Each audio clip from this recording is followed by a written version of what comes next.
Hello, everyone, and welcome back to the second half of Chapter 5. If you will last remember, and we're kind of looking at our roadmap here, where we last left off is that we had talked about the various processes that are involved in respiration, and we started off with glycolysis. And things that we noticed that went into glycolysis is that we had sugar go into glycolysis, and that 6-carbon sugar of glucose was broken down. Things that came out, we had 2 molecules of NADH, 2 molecules of ATP, and we made 4 ATP, but we only get to keep 2 of those as the net gain is 2. And then we had the 2 molecules of pyruvic acid come out. Then we talked about how that pyruvic acid was converted into acetyl-coenzyme A, that we had to groom the pyruvic acid before it went into the Krebs cycle. And by grooming it, we lost carbon dioxide and we lost some hydrogens and electrons that were picked up by NADH. And then even when it was acetyl, it needed to have an escort to get into the Krebs cycle, and that escort was coenzyme A. At the end of the Krebs cycle, we release carbon dioxide, we get 2 molecules of ATP, and the Krebs cycle is going to turn twice. So the Krebs cycle will actually have 2 turns, 1 for each molecule of pyruvic acid that we made. So we have 2 ATP, 1 for each round of the Krebs cycle, and we have more NADH and more FADH made. And remember, every one of those NADHs and FADH2s are going to go to the electron transport chain. And then the final step, the electron transport chain, is where we're going to make the bulk of our energy, or ATP. In this step, it's going to require all those hydrogens and electrons that are carried by NADH and FADH2.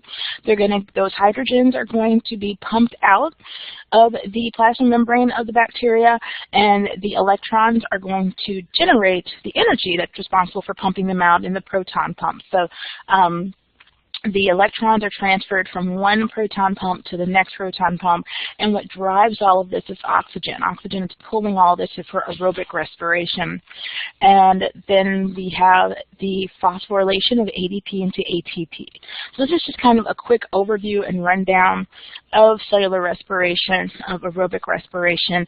We're going to look at some pictures in the next couple of slides here that'll give us a little bit of a better understanding of what's going on. So we're more concerned with prokaryotic cells. That's what we're studying for the most part.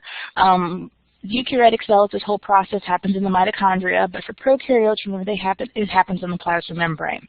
So key things to remember on how do we get here? How do we get to the electron transport chain and to this understanding and process of chemiosmosis? Well, first, we went through glycolysis. We ended up with 2 molecules of pyruvic acid, and we had lots of electron carriers in the form of NADH. Those NADH molecules were then carried to the electron transport chain, which, remember, for prokaryotic cells is found embedded on the plasma membrane. So NADH, FADH2, all of those electron carriers are going to drop off their hydrogens and electrons. The Krebs cycle is going to give you NADH as well as energy and CO2. So the electrons go in one direction. They're transferred from one cytochrome or from one proton pump to another. And then the hydrogens that are dropped off by NADH are going to eventually be pumped out. So before long, you're going to have more hydrogens on the outside of this membrane than you have on the inside of the membrane. So the hydrogens want to come back in, but they can't go back through the pumps that they were pumped out of, and they can't just go through this phospholipid bilayer. So they're going to have to go back through a special enzyme called ATP synthase. When those hydrogens come back in ATP synthase, it's going to convert ADP into ATP. At the same time, those hydrogens that come in, remember, hydrogens are missing an electron. They only have 1 electron to begin with, and then they get stripped of their electron through this whole process. So they're attracted to somebody that's got extra electrons. This hydrogen over here, in fact, does have extra electrons. So the hydrogens will be attracted towards the oxygens, and that's where you get your water. So this, in a nutshell, is that whole electron transport chemiosmotic generation of ATP. And here's just a close-up of a portion of that. So a little summary of this respiration. We have two different types, which you're very familiar with. We have aerobic and we have anaerobic respiration. Aerobic respiration, I'm going to highlight this because I feel like it's very important for you to understand this. Aerobic respiration, aerobic means with oxygen. That means that the final electron acceptor is oxygen. And I'm just going to go back to that previous slide for just a second just to give you a picture of what exactly it is I'm talking about. So here, when we had oxygen as our final electron acceptor, this would be an example of aerobic respiration. In anaerobic respiration, the final electron acceptor is not oxygen, but it's some sort of oxygen-containing compound, like a nitrate, a sulfate, a carbonate. They all have oxygen in them. It's just not molecular oxygen like we have here for aerobic respiration. Because of this, because it's not oxygen, we're going to have less energy that's yielded in anaerobic respiration than we have for aerobic respiration. And for us, that kind of makes sense. Remember in Chapter 6, we talked about how we had facultative anaerobes, and those facultative anaerobes, it was more efficient for them to use oxygen to get energy, but if there wasn't any molecular oxygen available, they were cool with that too. They could use other strategies or other methods, or they can use anaerobic respiration in order to get energy. So this is just another picture of understanding that concept, that the most efficient means of getting energy is through aerobic respiration by having oxygen not only available, but being able to use that oxygen. So for anaerobic respiration, and I'm going to start kind of putting a little sunshine by these because I think they're important. Final electron acceptor is not molecular oxygen. It's not O2, but it could be nitrate, it could be sulfate, it could be carbonate. It could be any of these compounds here. And when it is any of these compounds, instead of the product being water, you can get nitrite, nitrogen gas, and water. For sulfate, you can get hydrogen sulfide in water, or you can get methane gas in water as a byproducts. So products that we will have talked about and that you will have discussed in lab would be nitrites and nitrogen gas when we run our nitrogen test on here. So we actually use these reagents A and B in order to test for the presence of nitrites, and then we can also use zinc to test for the presence of nitrogen gas when we do our nitrate tests for our unknowns.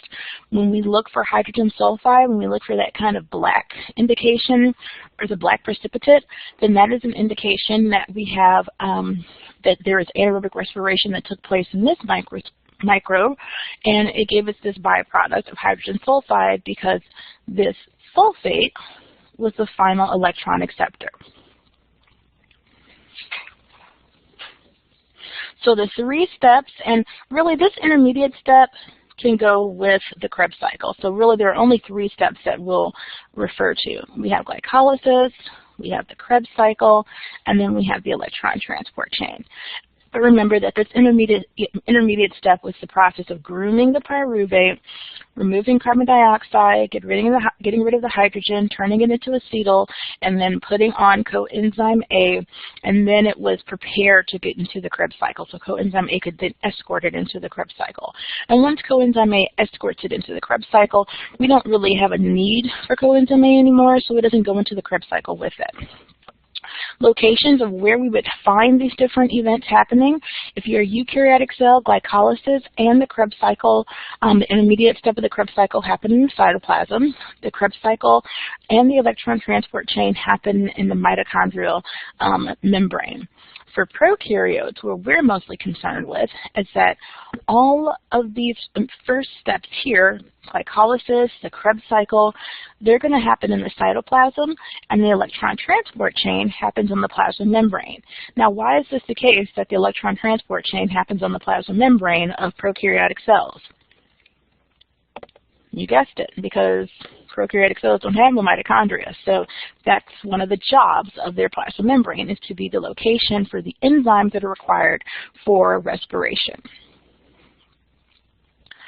So how much energy do we get out of this process? So From ATP, we have 2 ATP from glycolysis, and I'm going to once again start highlighting these things because they're important. There will be questions on your test that ask you how many ATP are produced from, various different processes. So we have 2 from glycolysis, and we have 2 ATP from the Krebs cycle. So before we even get into the electron transport chain, we have a total of 4 ATP. Now the number of NADH that are produced, we have 2 that are produced in glycolysis, no FADH are produced. We also have NADH that is produced from the intermediate step of the Krebs cycle. We're trying to groom it to get it prepared to go into Club Krebs, into the Krebs cycle. And then we have 6 NADH that are produced from the Krebs cycle itself. And that's going to be 3 for each turn. Remember, the cycle has to turn twice, so we get 3 per turn. And then for FADH, the only place we make that is in the Krebs cycle, and in much the same way that we have 1 for each turn, so it's just 1 per turn.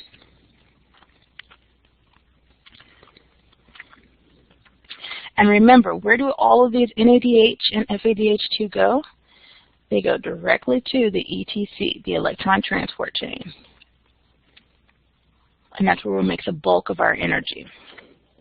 So from the complete oxidation of 1 glucose using aerobic respiration, this is where we're using oxygen, we get by phosphate level or substrate level phosphorylation, we get 4 ATP, where we use an enzyme for that, and then through oxidative phosphorylation, we're going to get a total of 34 from oxidative phosphorylation. So that means that we get a total of about 38 ATP. So you add that to that, it's going to give you 38 ATP from this entire process. Now, different textbooks have different numbers of ATP. In A&P, I think we said there's 32 ATP that are produced from aerobic respiration. In introductory biology, it might have been 34. Now you're getting a number that says 38. And really, it's more of a range in there. So when I put it on the test question, I would give it to you as a range because it depends on what your final electron acceptor is, if we're aerobic or anaerobic respiration. It also depends on the energy source that we're using. We're talking about carbohydrates, but you understand that bacteria and yourself, you don't just consume carbohydrates, you have proteins, you have lipids, and they can all go through various different points of this process of aerobic respiration, so they'll give you a varying amount of ATP. So there are a lot of other factors that it's based upon. So as I said before in our previous session, if it seems like there's holes in my story, that's because there kind of are. We're not learning every single thing that goes on in aerobic respiration and anaerobic respiration. We're just hitting the highlights on here. So there are some points that we don't have the time to really devote to fully understanding those right now in an introductory microbiology class. So I'm okay with understanding this range.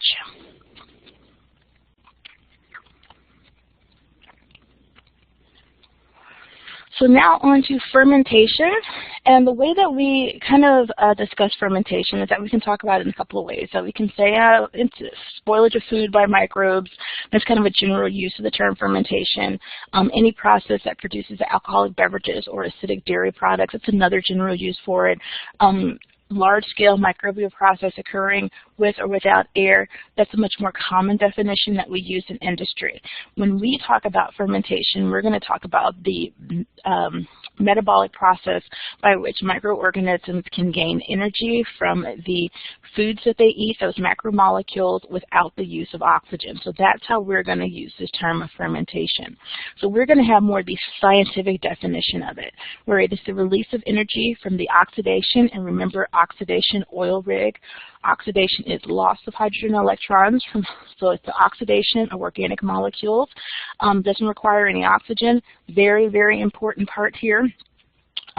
Does not require the use of the Krebs cycle or the electron transport chain. And instead of using oxygen, molecular oxygen, or an oxygen-containing compound like a nitrate or a sulfate or a carbonate, it actually will use an organic molecule, use pyruvate as the final electron acceptor. So I should have highlighted all of these because they're quite important, so I'm going to highlight them now. That this is how we are going to define fermentation. So here we have a beautiful picture of this whole thing going down. We still start off with our glucose. Glucose can still go through glycolysis. Let's pause here. We have glycolysis in aerobic respiration, we have glycolysis in anaerobic respiration, and we also have glycolysis in fermentation. Glycolysis is the one step that is common for all three of these mechanisms by which we can get energy from glucose. So glycolysis, glycolysis, glycolysis. And it's believed that it's the oldest metabolic process that happens in cells. And think that's the case because we see it, it's a constant theme, whether it's aerobic, anaerobic, or fermentation. So we go through that process of glycolysis, we still get our electron carriers, NADH, we still have our ATP that's made, still has its investment phase and its payoff phase, and we still have this pyruvic acid that's made. So these three things that come out of glycolysis that we saw for aerobic and anaerobic respiration are still consistent. Glycolysis is glycolysis. Now, instead of going into the Krebs cycle and having to be groomed and lose CO2 and pick up coenzyme A and all that good stuff, instead it's going to go through just the second step. So really, fermentation just has two major steps that take place in it. So now, this pyruvic acid or derivatives, because sometimes it can be slightly changed, doesn't have to be exactly pyruvic acid, those two NADH molecules that we made from glycolysis, they're going to drop off their hydrogens and electrons. So now since they've lost their hydrogens and electrons, NADH has been oxidized, it lost it, so it's now NADH+. Because we added those hydrogens on there, we now have these different end products. So right now we're just generally saying that the end of fermentation results in these various different end products. Depending on the bacteria and its metabolic strategies, those end products can be very different. They can be things like lactic acid as an end product, which is an end product of your own cells going through fermentation. Eukaryotic cells, including your own muscle cells, can make lactic acid as a buildup. It can be acetic acid, it can be alcohol, there's just a various butyric acid, citric acid, there's all sorts of things that can be these end products here. So right now we're just generally saying, we get some end products from this process of fermentation. And here's an example of those various end products that we can have there. Remember, this just depends on the metabolic strategies of the bacteria. So different organisms or different classes of organisms or different genus of organisms will give you different byproducts. So for Streptococcus and Lactobacillus, we have lactic acid, Saccharomyces. We have ethanol and carbon dioxide, propionic bacteria, propionic acid, acetic acid, fancy name for vinegar, carbon dioxide and hydrogen, Clostridium, butyric acid, acetone, isopropyl alcohol, carbon dioxide, E. coli, salmonella, we get ethanol, alcohol, lactic acid, succinic acid, acetic acid. So you can just see how, depending on the organism, the end products of fermentation can be slightly different. And we can take these end products and we can lump them into two separate types of fermentation where we can have lactic acid fermentation, where lactic acid is produced, or we can have alcohol fermentation, where alcohol is produced. And so either you can be homeolactic or heterolactic. Homeolactic means that you only make lactic acid. That would be like the Streptococcus and the Lactobacillus and the Bacillus species or genus here. Or you can be heterolactic, which means that you make lactic acid and a bunch of other stuff, like E. coli. We have lactic acid, ethanol, and other things that are produced here. So alcohol fermentation, let's hit some suns here. Great fill-in-the-blank questions. Produces ethanol plus carbon dioxide. Lactic acid fermentation produces lactic acid. And either you can only produce lactic acid, like we saw with the Bacillus genus, in your homeolactic fermenters, or you can be heterolactic fermenters because you make lactic acid and other compounds like we saw for E. coli and salmonella. And so the strategies, if you're an alcohol fermenter or a lactic acid fermenter, are going to change ever so slightly. So we still have our one-step, two-step process, but those steps can go in either direction here. So we still go through glycolysis like we've normally gone through glycolysis NADH, ATP, pyruvic acid. If you're a lactic acid fermenter, the NADH is still going to be oxidized, but it's going to change that pyruvic acid ever so slightly and turn it into lactic acid. In much the same way that we said in glycolysis, we're not getting all of the biochemical steps that take place here. Same thing here. So there are some more biochemical steps. We're just not looking at all of them. So it does seem like, how on earth do two hydrogens just make pyruvic acid turn into lactic acid? How does that process happen? So there are some other things that are happening that we're just not showing, and I'm not concerned with you understanding and memorizing now, so just know this. Or the other pathway that we can go is that this pyruvic acid can lose carbon dioxide, become a 2-carbon compound called acetaldehyde, and we then will have the NADH be oxidized, and we turn it into ethanol alcohol. So fermentation tests, which you guys are very familiar with, or you will be very familiar with as you do your unknown and as we've worked with them in lab class, that our broth starts off this color, a red color, because we have put a phenol red indicator in there so that if acids are produced, then it's going to test for the presence of those acids by turning this red color into a yellow color. We also have our Dunham tube, which looks like an upside down baby test tube on the inside, and its whole job is to capture the gases that are there. So for this fermentation test, tube C and D would be positive for fermentation. So some industrial uses for fermentation here where we see these end products that can be used. The first one here, how we can use ethanol alcohol, you're very familiar with for making beer and wine and fuel. We can use these Saccharomyces, different forms of yeast, to make those things. Acetic acid is just, street name is vinegar. Starting material is ethanol alcohol. Acetobacter can do that. For lactic acid, to make our cheese, yogurt, rye bread, sauerkraut, summer sausages, that we use the starting material as milk, and then use different lactobacillus species or streptococcus species. So I'm not going to go through all of these, but I just want you to kind of have a look at them and see how we can use these end products of fermentation to make various different compounds for either industrial or commercial use. So as I said before, that microorganisms such as yourself, they don't just consume carbohydrates. And we've just talked about carbohydrate metabolism, but there are lipids that can be consumed as well. The only difference between lipid catabolism, protein catabolism, and carbohydrate catabolism are where do these compounds fall into this process of aerobic or anaerobic respiration? Do they start off in glycolysis, or do they start off in the Krebs? So what we're looking at here is that when we have a lipid, we have to break it down by this enzyme lipase. If the organism does not have this enzyme lipase, then it can't use lipids in order to, or this specific lipid, to be broken down into a usable form. So the fatty acids, the two parts that make up a lipid, the glycerol head and the fatty acid tails, will go through beta oxidation and be converted into acetyl-coenzyme A that will then go into the Krebs cycle. So notice we've actually skipped glycolysis completely with lipid catabolism, at least with that, the catabolism of the fatty acid tails. For the glycerol head, it makes its way into the payoff stage of glycolysis and then goes and gets converted into acetyl-coenzyme A. So it doesn't start off into the investment phase.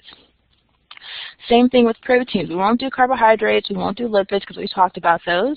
But for proteins, they're broken down into their smaller subunits of amino acids. Those proteins can go into glycolysis at the very end and be converted into pyruvic acids, or they can go into the intermediate step of the Krebs cycle, or they can go into the Krebs cycle themselves. So there are various different places that these molecules, these organic food molecules, can go into catabolism, into aerobic and anaerobic respiration without having to start off at the very top of glycolysis. So to break down proteins, we need to have some proteases. and usually they're extracellular proteases because they're really big enzymes, so they'll be released outside the bacteria, turned into amino acids, and then we convert those amino acids or rearrange them by taking amino groups off, taking carboxyl groups off, taking hydrogens off, or removing sulfurs off. And once we do that, we have organic acids that are the same organic acids that are part of the Krebs cycle, so they can enter into the Krebs cycle. Urease is a great example of this, and we have a test that tests for urease, the presence of this enzyme urease. So urea can be broken down, and it gives you ammonia and carbon dioxide, but only if, and this protein can only be broken down if the bacteria has this enzyme. So if you have a positive urea test that says, yes, I have this enzyme, I can use urea, it turns your test tube a nice, pretty pink color.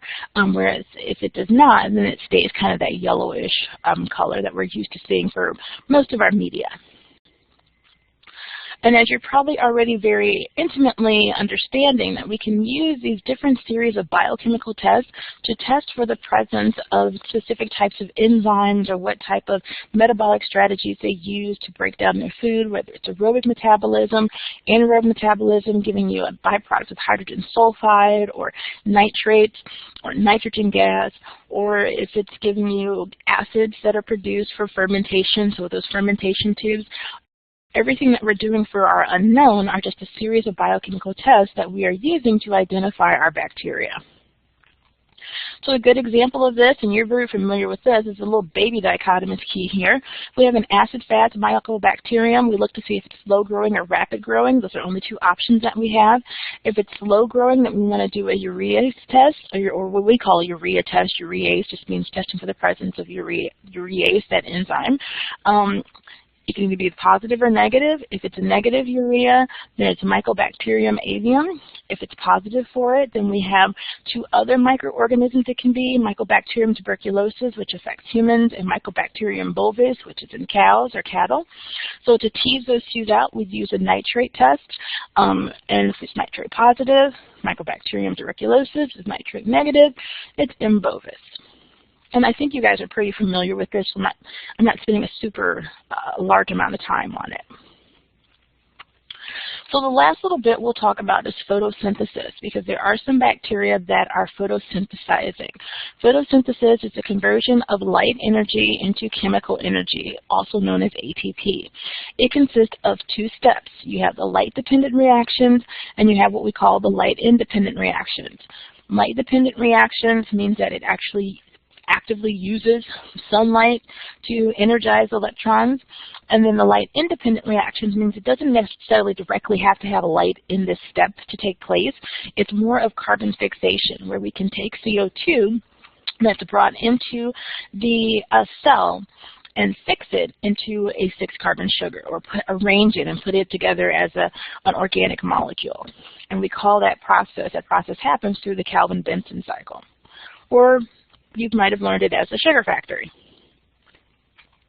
Two different types of photosynthesis. We can be oxygenic or we can be anoxygenic. If we're oxygenic, that means that we're going to give oxygen as one of the final compounds in the process. If it's anoxygenic, you're going to get something other than oxygen. So oxygenic photosynthesizing bacteria give oxygen off into the atmosphere, and oxygenic photosynthesizing bacteria do not give oxygen back off into the atmosphere. They give a different compound.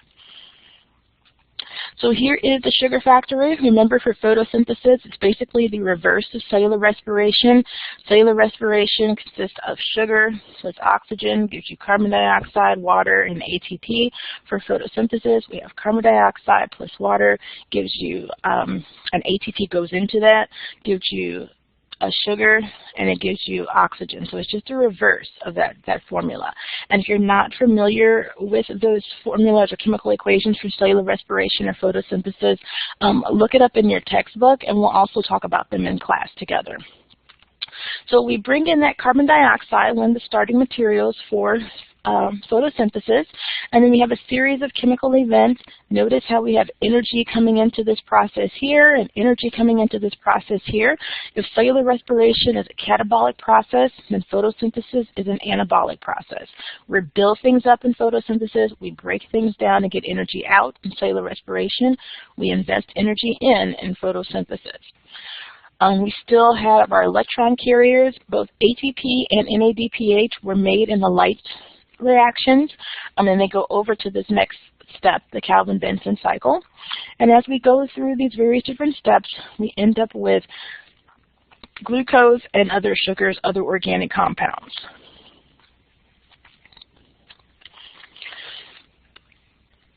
So the diversity of metabolism as it refers to microorganisms is that we can be a photoautotroph, which means you use light, and auto means self, so you make your own self your food. Your carbon source is carbon dioxide. Remember, you can be oxygenic, such as cyanobacteria in plants are oxygenic photoautotrophs, or you can be anoxygenic as a photoautotroph. Green bacteria and purple bacteria don't give off oxygen as a final byproduct. They actually give off a sulfur compound. Photoheterotrophs, hetero means other, so it still uses light as the energy source because light, photo, but what we start off with is not carbon dioxide. We're not making it ourselves, so we have to use other organic compounds. Green bacteria and purple non-sulfur bacteria are examples of photoheterotrophic organisms. Chemoautotroph means you use chemicals to make your own self eat. Your energy source are various different types of chemicals. We're just keeping it pretty general here. Carbon source here is carbon dioxide. Notice that for both photoautotrophs and chemoheterotrophs, the carbon source is carbon dioxide. So remember that. That's pretty important and will help you. It'll serve you well. And then we have organisms that can do that, iron oxidizing bacteria. They can be considered chemoautotrophs. And then where you fall into this whole scheme of metabolic diversity is that you are a chemoheterotroph. We have to consume organic chemicals for our carbon source. Fermentive bacteria, us, we animals, protozoa, fungi, and various other types of bacteria are chemoheterotrophs. We have to use other chemicals to feed ourselves. We're other feeding. We don't just make our own food internally.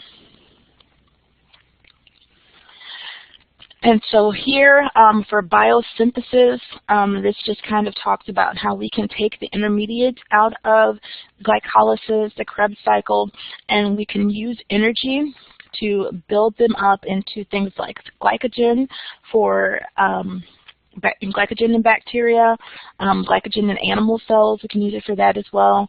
We can make up the cell wall. So just taking any of these intermediates out, any of these building blocks or these kind of these things out of glycolysis or the Krebs cycle, if we invest energy into it, it then becomes an anabolic process, and we can build things like parts of the cell wall, parts of the flagella.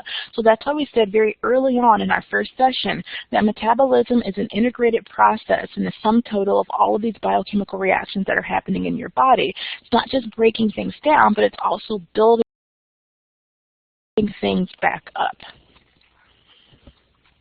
And this is just a kind of the same thing with the biosynthesis of lipids, that we can have glyceraldehyde be converted into glycerol. That makes the glycerol head for a lipid, and lipids can be used for the phospholipid bilayer of the plasma membrane of all of these bacterial cells. And then these fatty acid tails come from the conversion of acetyl-coenzyme A, and together the glycerol head and the fatty acid tails will make your simple lipid. And the same thing with amino acids. We can take amino acids out of that pentose phosphate pathway, which ran simultaneously with glycolysis, by adding on an amino group or rearranging the location of the amino group in transamination. We can make amino acids in the Durdorf pathway, which was an alternative to glycolysis to totally bypass that step. We can have amino acids that are made, and those amino acids can be built up for proteins. Same thing with purines and pyrimidines to make up the parts of the nucleic acids, your A's and T's and C's and G's. We can still take those intermediates out, convert them, into adenine, thymine, cytosine, guanine, those in the backbone, that 5-carbon sugar, and the phosphate group that are required to make the genetic material for the cell. So these whole last few slides that I've been showing you is just meant to serve one purpose, to say that in metabolism, catabolic properties, we're breaking things down, but in anabolic properties, we're building things up. For example, we can build amino acids. How do you build amino acids? Well, through transamination or amination of any of those intermediates that come out of the Krebs cycle. How can we build lipids? Well, we can build them out of the acetyl coenzyme A that goes into the Krebs cycle, and we can also build them out of some of the intermediates from glycolysis. So it's really just showing exactly, more specifically, how these intermediates can be used to build up compounds and components that are required for the bacterial cell. So amphibolic pathways is really what we've been talking about, are these metabolic pathways that have both catabolic and anabolic functions. That we can go through the glycolysis and break that sugar down and get energy out of it, but at the same time, some of those intermediates can come out with the input of energy, and we can build different proteins, carbohydrates, lipids, and nucleic acids from it. So anabolic to build, catabolic to break down. Anabolic requires energy, catabolic releases energy. And that's a beautiful picture of these amphibolic pathways. And so I'm just going to give you some time to kind of look over that and just love that and appreciate that, what's going on. And it's another reason why that number of ATP that's produced fluctuates, because we could be using energy to build something like a fatty acid out of the process. And if we're using energy to build something, then that's going to reduce the overall energy that we have at the end of it. So it's kind of always in flux. And the beautiful thing is that this is not only happening in your body, but it's happening in the bacteria that are living in your mouth right now. So just kind of take a second to just appreciate all of this great metabolism. All right, this picture is also in your textbook, so make sure that you review it in your textbook again. And we will wrap up Chapter 5. So we're all done with Chapter 5, and I will see you all in the next session. Have a good one.